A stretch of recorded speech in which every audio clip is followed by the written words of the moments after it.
This is the new iPad Pro. Let's talk about it. Sometime back, I decided that I wanted to get a new iPad, primarily because my iPad mini has been captured by my daughter. There's food all around, batteries never charged. Long story short, it was old, about 5 years, and I wanted to get a better device. So this is what I got. Not really an unboxing, I unboxed it. So I'm going to talk about the first 10 days of review and touch upon the key things plus accessories. So stick around the video.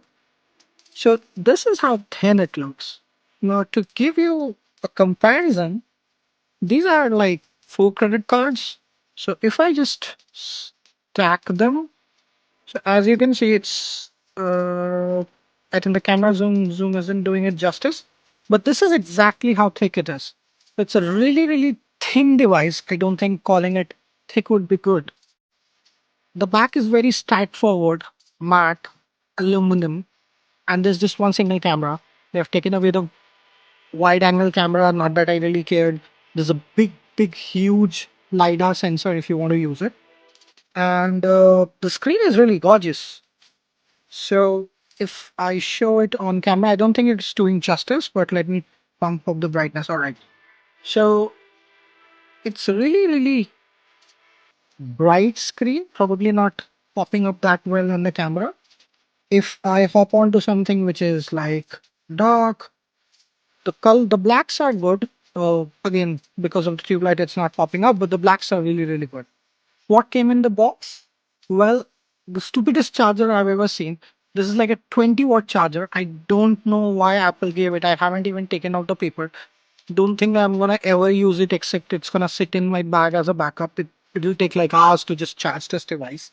There's a color matched cable. Again, why such a small cable? This is such a small cable, it wouldn't fit any connectivity. So I have another cable also going to sit in my bag. And then finally about the Apple Pencil, which sticks up really nicely on this side. And when you do that, it'll just give you a nice little stuff for squeeze and all of those gestures. So it has squeeze gestures, it has gyro and all of that nifty stuff. So that's the look and feel about it. The device size is really good. The camera has been shifted here in the landscape mode. It's good and bad. I kind of, when I'm having it in portrait mode, I'm always thinking that it's not going to recognize the, the Face ID because I'm trying to write, unlock something, make a payment, and my hand kind of is coming in between. So it's a little weird. It's gonna take a little used to. Another annoying thing which I do not like is the swapping of finger the volume buttons. So they are dynamic. You can actually control them. So I suggest you do so. If you have it in portrait mode, the up button is going to increase the volume. But if you change it, the same button is going to decrease the volume, which just annoys me. I don't like things changing all the time. So that's the overview part of it. I'm sure you have seen enough unboxing. So I really needed a case for this because, yeah, it's like this, and if it was any sharper, it would can be used to cut things. So I needed a case. The Magic Keyboard wasn't still available, and probably gonna buy it too, but not sure. So I bought in a case from ESR. This is a blue, and it comes in black as well. I bought it blue because I have everything black, and I wanted to change colors. So really nice feeling case, and it's a magnetic case. So all you do is you just pop it on, and it grabs the device. There's no play in it. As you can see, I can wiggle it around, nothing happens. It has a nice space for keeping the pencil. So if you are keeping a pencil here, it will hold it up. And all of these are magnetic. So you can just close it nicely. It fits like a book. It's still very thin, very handy. You could definitely go about it. When you're reading, you can just pop things back and it sticks nicely magnetically. You can probably put it like this. And then there are, two other modes where you can put it in some sort of a writing mode and just basically fold stuff. Now, getting onto the device itself, apart from the camera and usual stuff, the first thing I did is limited it to 80% battery because I'm thinking this device is going to last me for at least 4 years minimum. The screen quality is gorgeous.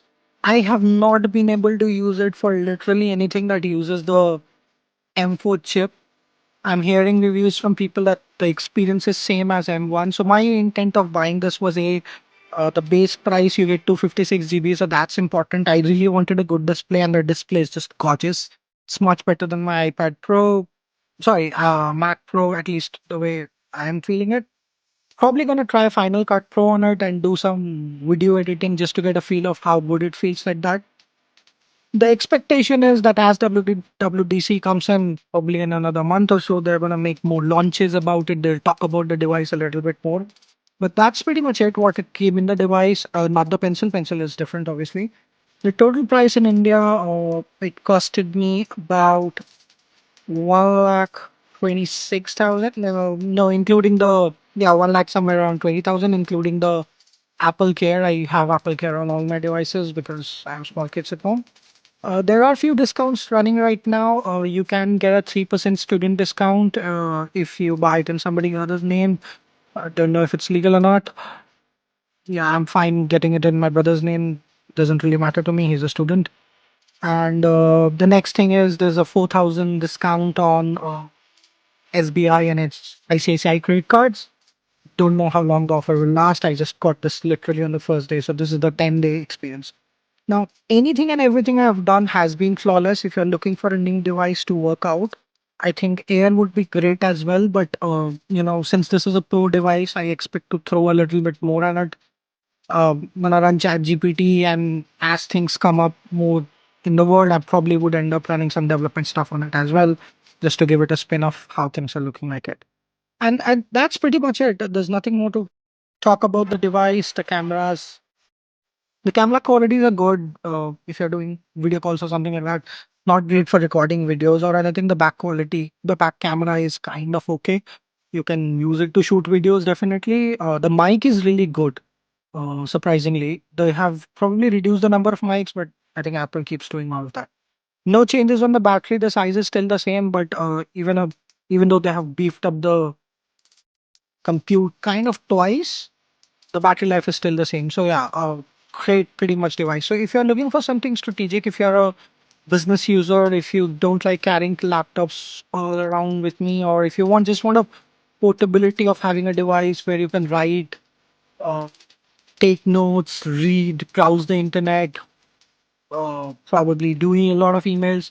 The keyboard is actually good as well. I was thinking of, I will most likely get a Magic Keyboard or probably the one from Logitech. It's cheaper. But if you put this in landscape mode and if you spend some time learning it, for instance, let's just go and so this keyboard that pops up, it's actually wide enough to be able to be typed with two hands completely. You just have to get used to it and you need to find a comfortable position. Not great experience typing on it, but the Magic Keyboard at 11-inch, which I have tried, is acceptable and the key travel is good. So if you spend enough time with it, you will learn it. However, don't expect it to be as good as the 13-inch. If you are getting the 13-inch version, the keyboard is absolutely brilliant. You will not feel that you are not working on a laptop. The only thing limiting in this case would be the fact that this is a iPad. All right. So that's it about the review. If you have any specific questions, feel free to shoot in the comments. Bye bye.